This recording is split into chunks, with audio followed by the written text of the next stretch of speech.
દીપક શેઠ, હું કોરા કાગળ ઉપર મારી જિંદગી લખી આપવા તૈયાર છું. મારો એક એક શ્વાસ તમારી પાસે ગીરવી મૂકવા તૈયાર.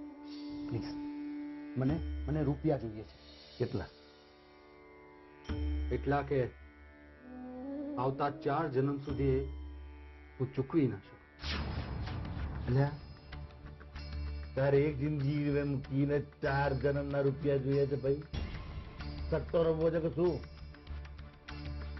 હા, મારે જિંદગીનો સટ્ટો રમવો. મારા મમ્મી પપ્પાના નામે જમીન છે, ઘર છે. મારે એને ખરીદવા છે. લગભગ 250 વીઘા જમીન. 250 વીઘા જમીન? એ ભાઈ, અને એ ખરીદવા માટે તારે રાતોરાત રૂપિયા જોઈએ છે? હે? હા. 5-10 લાખ રૂપિયાની વાત હોત તો હું તને આપી દઉં.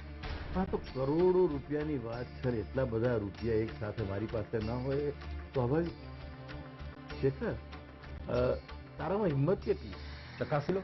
હું જાણું છું કે તું ખોટું કામ નહીં કરે પૈસા માટે, પણ આટલી મોટી રકમ માટે તારે જિંદગીનો એક સટ્ટો ખેલવો પડશે.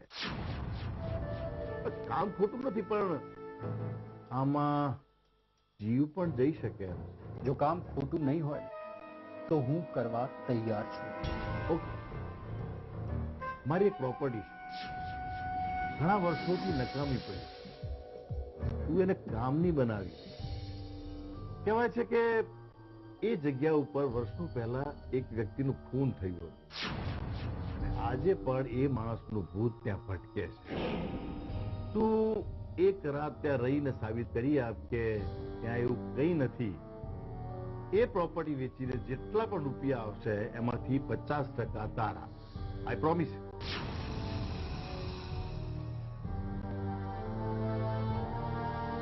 ત્યાં સાચે ભૂત છે? ભાઈ, એવું કહેવાય છે.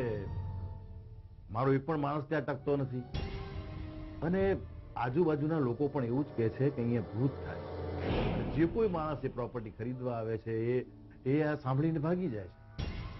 હવે જો તું એક રાત ત્યાં રહીને સાબિત કરી આપે કે ત્યાં ભૂત નથી અથવા તો આવું કંઈ જ નથી, તો એ પ્રોપર્ટી વેચાઈ જાય અને એમાંથી કરોડો રૂપિયા મળે એમ છે, અને 50% તારા.